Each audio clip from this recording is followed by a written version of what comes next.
Jacques Nienaber's here, victorious Leinster head coach. Congratulations. How are you doing? Very good, thank you. Very good indeed. Thank you very much. Appreciate it. Congrats, my friend. Thank you very much.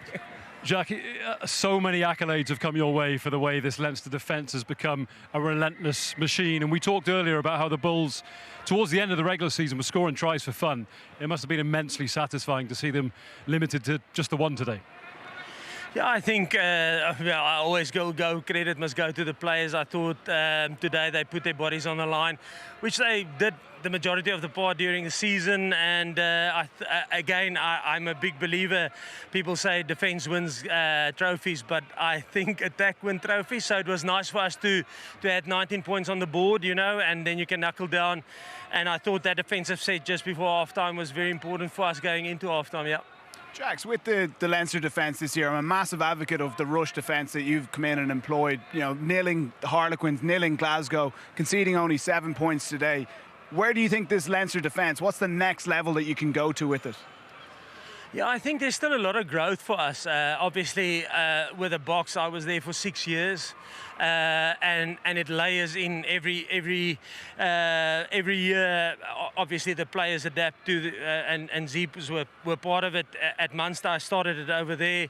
So every year, your skill set develop your defensive skill set. There's growth in the team, the understanding within the team. So yeah, hopefully there will be growth. Hopefully, yeah. But I think they would be there. Yeah, normally there is. Just on today, Jacques, how much of it, and it's almost a stupid question because every game you have a plan to take on the opposition, but it looked like really specifically today you tried to take away the Bulls' strength, which the perceived ones would have been scrum, the gain line, and their kicking strengths. Yeah, I must say the scrums and the set piece stuff must go to Robin McBride and obviously his leadership group. I mean, obviously that's a big part of the Bulls, and we knew that we had to be, in my opinion, we had to be good there if we wanted to stand a chance in this game. So yeah, a lot of credit, and to be honest, I don't understand scrums. Maybe a little bit of the contesting, but the other stuff was down to them. Yeah. Obviously, Jack, the forwards defended really well against the size that the Bulls were bringing. But I also noticed that the backfield was completely intact. You won the kicking battle and there was no space for the Bulls to exploit you there. You must have worked on that. Yeah, I know the Bulls. I think last year a big learning we took out of last year in the semi-final is they kind of got us there a little bit with the kicking game. Willie is tremendous there. Goosen is tremendous there. Ambrose Papier is tremendous there. So obviously a big learning there. And as hard it is to lose the semi-final, I mean that's the thing. You take lessons out of it, and hopefully the team will grow and adapt to that. So yeah, it was a big focus for us to make sure that we handle that because they are really good at that. Yeah. Just obviously it's 1 to 15 as a defensive performance, and some people have been critical of Sam Prendergast slipping off tackles, but they're not necessarily focusing on the positives. How he leads the Leinster defence. You know, what are the work-ons for him in defence that you've been working with them on? Listen, he's working incredibly hard, and I thought he was big today. Obviously, the first everybody goes for the 10s. I mean, we all know it. That is the channel they'll target, and I mean, I don't know what I think. Sam is 22. So there's still a lot of physical development that will happen with him. But I thought today he was tremendous. Even last week, I mean, I think sometimes people always see the missed tackles, but you don't see. So he maybe, let's say he missed 3 or 4. That's the focus, but you don't see the 8 he made, you know. So, yeah, for me, I think he's really working hard on it.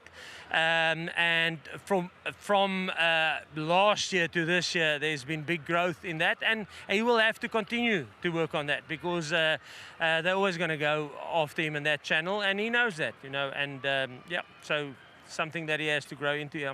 And finally, Jacques, we talked a lot during the build-up to this game about the pressure coming down on Leinster to win a trophy. You know, it's been 4 long years, and we heard from Jack Conan and from Ryan Baird about the fact they were anxious and nervous coming into this game. I'm just curious, as a coaching team, how do you go about managing that when a game of such enormous magnitude is looming on the horizon? Listen, I don't know who's more nervous, them or I, you know, or the coaches. No, listen, it is. And I think the one thing for me coming to Leinster that I probably didn't expect is the expectancy pressure. There's massive expectancy pressure on Leinster to perform. And especially if you look at the squad, everybody's got always, there's a lot of things about the squad, you know, but if you look at this squad, I think we've got 43 senior contracted players, and 37 of them, I think, is probably from the RDS in a vicinity of 50 kilometers. So they're homegrown, developed through, which is something that Leinster is proud of. So yes, we've got a very competitive squad, but there's a lot of credit that has to go to our sub-academy, the academy guys, because it's homegrown guys. And I think that's quite unique. And obviously then, the expectancy pressure, I mean, I've heard it the last couple of weeks. I mean, even there were some pundits that would say, even if we win this trophy, it's not good enough, you know. And we as a group talk about it a lot. You know, you're not entitled because you have a good competitive group. You're not entitled to a trophy. It's something that you have to work for. Toulouse is not entitled to a trophy. It's something they have to work for. So that's the key thing for us. I mean, there's no entitledness. There can't be entitledness to a trophy. Doesn't matter how good and how competitive your squad is. You must still deliver and perform on big days, yeah. Well, look, I think RG Snyman has cracked open the brandy, so you're playing catch-up already. So I'll enjoy a couple tonight. Cheers, thanks, lads. Good man, appreciate it. Congratulations. Thanks a million for joining us. Enjoy tonight. Thank you, we'll do. Oh, So, hugs all round. Jacques Nienaber, the victorious Leinster head coach, and I think we might be able to hear from Leo Cullen now as well.